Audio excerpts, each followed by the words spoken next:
Hello, welcome to IMS. आज हम यहाँ स्टार्ट कर रहे हैं। हमारा न्यू टॉपिक है वो रिस्क कॉस्ट मैनेजमेंट है। ये देखा जाए तो अपना लास्ट टॉपिक है इस यूनिट का, फर्स्ट यूनिट का। बाकी अपन ने अपना यूनिट खत्म हो गया, ये देखा है है ना। तो रिस्क कॉस्ट मैनेजमेंट क्या होता है?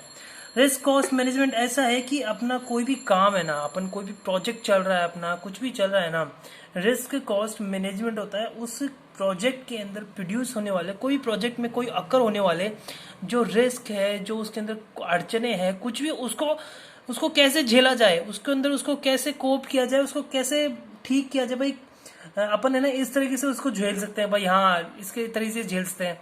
इसमें कॉस्ट का नाम ऐसा है कि रिस्क की वजह से ऑब्वियसली कंस्ट्रक्शन के अंदर छोटी सी भी गलती होती है ना, वो परमानेंट हो जाती है ना। वो गलती परमानेंट हो जाती है बड़े पैमाने पे, है ना। जैसे कि अपने अगर कभी कोई छत कास्ट कर रहे हैं ना, गलती से अपन ने एक बीम, कहीं पे एक बीम नहीं हटा के दूसरी जगह लगा दी ना, वो या फिर कहीं से बीम में से कुछ भी हट गया, तो वो एक तरह से रिस्क हो गया वो चीज का। वो रिस्क हट गया, मतलब वो रिस्क लग गया और उसकी वो एक रिस्क ओकर हो गया। उसको संभालने के लिए उसका कॉस्ट मैनेजमेंट भी हो सकता है। कभी ना कभी जाके वो प्रॉब्लम करेगा भी, अगर अपने एग्जैक्ट लगाया है ना तो प्रॉब्लम करेगा ही, ठीक है।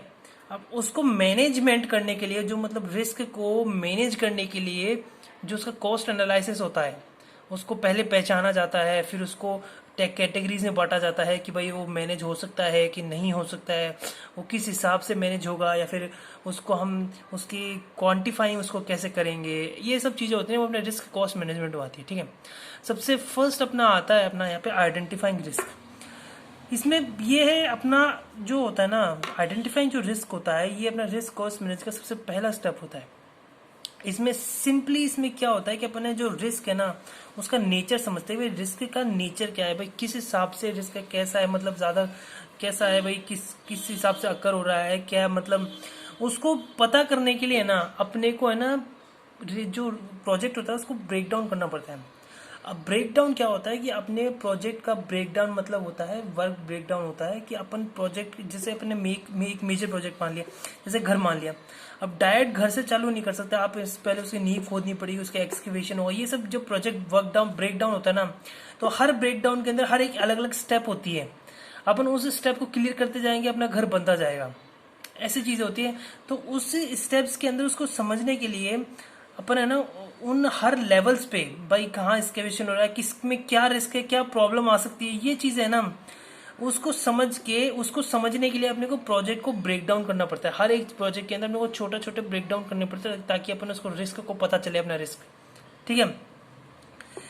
रिस्क स्टेब्लिश होता है ये सूटेबल पीरियड और मेथोलॉजी से अपने उसको कोप किया जा सकता है। अपने को अगर रिस्क पता चले, अपन जब ब्रेक डाउन करते थे ना, अपन प्रोजेक्ट को ब्रेक डाउन पे ले जाते हैं ताकि वो मैनेज हो जाए। फिर उस मैनेजेबल के टाइम पे उसको ऐसे कोई अपना प्रोसीजर देखते हैं या फिर कोई ऐसा मेथड देखते हैं जिससे अपन उसको रिस्क को झेल सके, उसके कोप कर सके उससे, ठीक है। तो अपना होता है आइडेंटिफाई, मतलब अपने को रिस्क को पहचानना। सीधी सीधी भाषा में अपन ने पहले रिस्क पहचान लिया, भाई हाँ ये रिस्क है, इससे कोप किया जा सकता है, ठीक है। इससे ऐसे इसको अपने उसको इसको झेला जाता था, इससे उसको ऐसे अपने इस रिस्क से बाहर आ जाता है। दूसरा अपना आ जाता है यहाँ पे क्वांटिफाइंग रिस्क। अब क्वांटिफाइंग रिस्क जो होता है, risk of probability occurs into का रिस्क कॉन्सिक्वेंसेस। अब रिस्क कॉस्ट के अंदर होता है, क्वांटिफाइंग में रिस्क कॉस्ट हो जाती है। क्वांटिफाई पता करते भाई इसमें क्या प्रॉब्लम, मतलब क्या पैसे के हिसाब से देखा जाता है इसमें ना। ये इन्वॉल्व होता है कि पहले अपन ब्रेक डाउन करते हैं उसको, पहले अपन पता करते हैं किस टाइप का रिस्क है ये। भाई इन्वेस्टमेंट का रिस्क है, ऑपरेशन का रिस्क है, सेल का है, इनकम का रिस्क है, कैसा रिस्क है, पहले उसको पता करने के लिए अपने को प्रोजेक्ट को ब्रेक डाउन करना पड़ता है, ठीक है। अपना जब प्रोजेक्ट अपना ब्रेक डाउन हो जाता है ना, ब्रेक डाउन करने के बाद अपन क्या है वो रिस्क को पहचान सकते हैं। फिर अपन उसको रिस्क को है ना अपन स्प्लिट करते हैं और फर्दर के अंदर, मतलब और भी, जैसे अब है मान लो कि अपना इन्वेस्टमेंट रिस्क है। अब इन्वेस्टमेंट रिस्क के अंदर भी अपन उसको ब्रेक डाउन कर सकते हैं कि भाई उसको ब्रेक डाउन करो, भाई इन्वेस्टमेंट के अंदर और क्या किस वजह से है कि इन्वेस्टमेंट पे रिस्क आया है, भाई क्या ऐसी क्या वजह क्या है इन्वेस्टमेंट में, भाई जगह ठीक नहीं है, भाई अपन ने यहाँ पे इस जगह इन्वेस्टमेंट किया तो भाई यार फिर रिटर्न इतनी जल्दी नहीं आया। ये प्रॉब्लम है कि भाई हमने इन्वेस्ट कर दिया लेकिन वो सही से वापस नहीं दे पाया क्योंकि लोकेशन ठीक नहीं है, भाई जहाँ घर बना रहे वहाँ की लोकेशन ठीक नहीं है, ये प्रॉब्लम है। ऐसे ऐसे प्रॉब्लम्स आते हैं ना, वो अपना इसमें पता करते हैं, ठीक है। क्वांटिफाइंग जो रिस्क होता है वो स्टार्ट होता है अपना एस्टिमेट करके, प्रोबेबिलिटी मतलब एस्टिमेट किया जाता है कि अपना जो रिस्क है उसको अकरेंस होने का क्या प्रोबेबिलिटी है, भाई अपने कितनी प्रोबेबिलिटी है उस रिस्क को निकलने की। भाई अपन ने देखा जाए तो कुछ इन्वेस्टमेंट में अपन जैसे इन्वेस्टमेंट लगा, कोई से भी रिस्क लगा लो, इन्वेस्टमेंट रिस्क लगा लो या फिर अपना ऑपरेशनल रिस्क लगा लो या अपना इनकम का रिस्क लगा लो, तो अपना इस रिस्क में अपने को पहले सिंपली अपने को पता करना होता है कि भाई इसका अकर होने का क्या चांसेस है, कि भाई आगे जाके अपन ने अभी तो घर बनाना चालू कर दिया, अब आगे घर बनाना चालू किया, फिर आगे जाके अपने को पता चल रहा है कि भाई यहाँ पे ये एक कॉलोनी नहीं बनेगी या फिर ये कॉलोनी नहीं कटेगी या फिर अपने गलत जगह बना दिया है ना। तो ये अपनी चीज़ें के अंदर वो अपने क्वान्टिफिकेशन इसमें क्वांटिफाई किया जाता है, तो भाई probability of risk multiple bye risk consequences. अब प्रोबेबिलिटी अपन ने पता चल गया प्रोबेबिलिटी और फिर रिस्क कॉन्सिक्वेंसेस। अब वो जो अपने गलत जगह बना लिया घर, अब उसके कोई कॉन्सिक्वेंसेज ये भाई अपने अपार्टमेंट तो खड़ा कर दिया, अब वो कोई लेने वाला है नहीं, तो उसके कॉन्सिक्वेंसेज जो पैसे लगे हैं वो डूब गए, वो होता है अपना क्वांटिटी है ना कॉन्सिक्वेंसेज। रिस्क कॉस्ट में अपना कॉन्सिक्वेंस होता है। फिर अपना आता है कैटेगराइंग, अपन क्या है अपना क्या पता, पहले अपने आइडेंटिफाई कर लिया, आइडेंटिफाई के बाद अपन ने पता लगा लिया उसमें कितने पैसे के हिसाब से वो देख लिया अपन ने, है ना, अपन ने क्वांटिफाई कर लिया उसको। फिर अब उसके बाद अपन देखेंगे कैटेगराइजिंग, अब उसको कैटेगराइज करेंगे, भाई वो दो तरह कैटेगराइज होते हैं, जैसे उसको नेचर पता करेंगे, उसके नेचर के हिसाब से उसको कैटेगराइज करेंगे कि भाई वो मैनेजेबल है कि नॉन मैनेजेबल है। अब जैसे नाम से पता चल रहा है, जो मैनेजेबल रिस्क होता है ना वो इंक्लूड करता है chances of internal environment of the project forces high probability risk prone occurrence. These manageable can be covered by various means such as forward business dealing, rate running, material contracts, risk transferring to subcontractors and other method। ये मतलब ये manageable जो ऐसे risk है अपन ने, ये सीधी सी भाषा में ये ऐसे रिस्क है जो अपन मैनेज कर सकते हैं। भाई ये रिस्क में है ना अपने को ज्यादा खर्चा नहीं आएगा, है ना, डीपली में ज्यादा खर्चा नहीं आएगा। भाई जैसे कि अपना इंटरनल एलिमेंट्स है, भाई घर बनाते वक्त कोई रिस्क आए वो अपना इंटरनल एलिमेंट्स के अंदर आ जाता है। भाई हाँ ये घर बनाते वक्त भाई ये क्यों गया, चलो नहीं यार के जो अब सिंपल में लगाया जाए ना, जो एक कॉलम और जो अपने ईंटों का जो चिनाई होती है ना उसके बीच में जब अपने जोड़ नहीं आता है देखा जाए तो वो एक मैनेजेबल रिस्क है ना, कि भाई ईंटों और उसके अंदर देखा जाए ना असलियत में वैसे जोड़ नहीं बन पाता है कि आप डायरेक्ट कॉलम खड़ी कर दी उसके ऊपर आप प्लास्टर करके आप है ना वो नहीं लगा सकते। ईंटों की चिनाई करने में प्रॉब्लम आती है, क्यों आती है, क्योंकि क्या है वो एक तरह से बॉन्ड नहीं बना पाती। उसको करने के लिए अपन क्या इस्तेमाल करते हैं, वो रिस्क है, उस रिस्क को मैनेज करने के लिए अपन क्या इस्तेमाल कर सकते हैं। रिस्क कैसे है कि भाई अगर वो बॉन्ड नहीं बनाएगी तो आगे ना भाई शुरुआत में देखने में अच्छा लगेगा लेकिन आगे जाके है ना दरारें आने चालू हो जाएगी, उस कॉलम और वो ईंट की चिनाई जो अपनी चिनाई होती है उसके अंदर दरारें आने चालू कर देगी। तो उसको मैनेज करने के लिए अपन मुर्गा जाली लगाते हैं। वो मुर्गा जाली होती है फाइबर ग्लास की बनती है, वो फाइबर और उसकी ग्लास की बनती है ना, वो क्या करती है वो कॉलम और ईंटों की चिनाई के बीच में लगती है जिससे है ना दोनों के अंदर बॉन्डिंग हो जाती है एक तरह से, है ना। तो वो अपना मैनेज हो गया, वो अपना रिस्क को मैनेज करना हो गया। भाई वो रिस्क था कि भाई क्रैक्स आने वाले हैं और उसको अपने मैनेज कैसे किया, मुर्गा जाली लगा के, वो अपना मैनेजेबल रिस्क हो गया। अब नॉन मैनेजेबल रिस्क क्या है भाई, ये क्या आता है non manageable, result from the unstable external environment of the project forcing internal changes.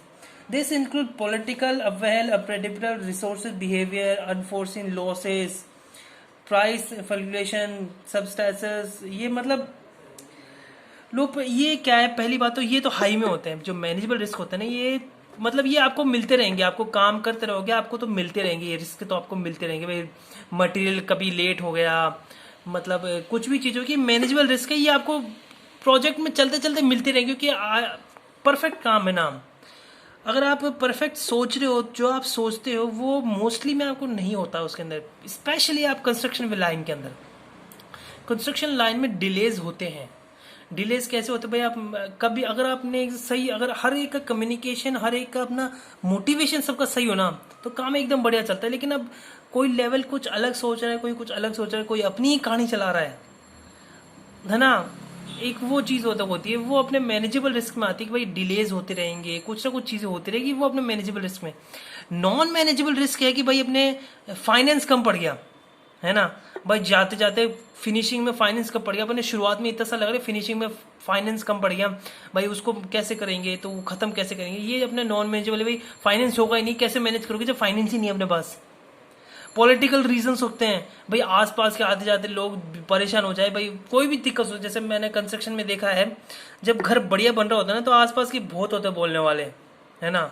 ये चीज मैंने कॉमनली देखी है, मतलब इतना तो मैंने मेरे मतलब 6-7 महीनों के अंदर देख लिया मैंने। तो ये तो भाई प्रॉब्लम बहुत होती है लोगों को आसपास, जब जैसे कहीं अपार्टमेंट बन रहा है, यहाँ पे कोई बन रहा है कुछ भी, जैसे यहाँ पे पास में की बात है एक हॉस्पिटल बन रहा था अभी, मतलब हॉस्पिटल बनने से देखा जाए तो तरक्की होती है उस जगह की, उस जगह का नाम नक्शे में आता है, वो चीज़ की डेवलपमेंट होता है, लेकिन वो ये है आसपास के लोग जो पॉलिटिकल रीज़न है क्यों बनाए भाई, हम नक्शे में क्यों आए, नक्शे में आएंगे तो हम करप्शन नहीं पता नहीं, हम करप्शन नहीं पकड़ा जाएगा हमारा, वो चीज़ आ जाती है, ठीक है।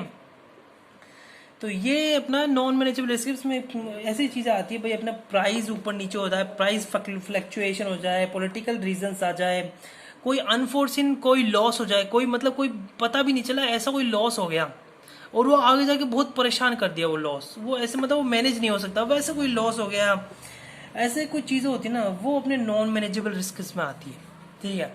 तो ये अपना कैटेगराइज हो गया, मैनेजेबल रिस्क हो गया, नॉन मैनेजेबल रिस्क हो गया, और अपना लास्ट अपना आता है कंट्रोलिंग रिस्क। ये कोई सबसे पहली बात तो है ना, मैनेजेबल और नॉन मैनेजेबल से बताया, नॉन मैनेजेबल में है ना रिस्क अकर होने की प्रोबेबिलिटी बहुत कम होती है, ठीक है। अब जो कंट्रोलिंग रिस्क है, they are no ready made solution manageable risk but following are measurable. अब ये क्या है, कोई भी रिस्क होता है ना, कंट्रोलिंग का मतलब है कोई भी रिस्क होता है उसका अपने का रेडीमेड अपने पास तैयार नहीं होता एक सॉल्यूशन, कि भाई अपने को मोस्टली तो पता भी नहीं चलता है कि भाई रिस्क कब आ गया, और वो मैनेज करने की प्रॉब्लम आ सकती है, भाई हाथों हाथ मैनेज नहीं होता, उसको क्या है कोई एक तरीके से उसकी रेमेडी निकाली जाती है, उसको पहचान के उसको पता किया जाता है, उसकी रेमेडी ऐसे निकाली जाती है कि भाई उसको उसके प्लान्स को एडजस्ट किया जाता है, भाई जो अपन ने सोचा था काम भाई वो नहीं हो पाएगा क्योंकि कोई रिस्क आ गया, भाई पैसे कम हो गए, तो अपन ना उससे उससे जितना अपने पास फंड है उस फंड के अंदर उसको फिनिश करने की कोशिश करते हैं ना, वो अपना चेंज हो जाता है, वो एडजस्ट प्लान करता है, अपन प्लान्स को एडजस्ट कर देते हैं, स्कोप को थोड़ा चेंज कर देते हैं ताकि अपना जो जितना अपना फंड है ना उतने में अपना काम हो सके, ठीक है।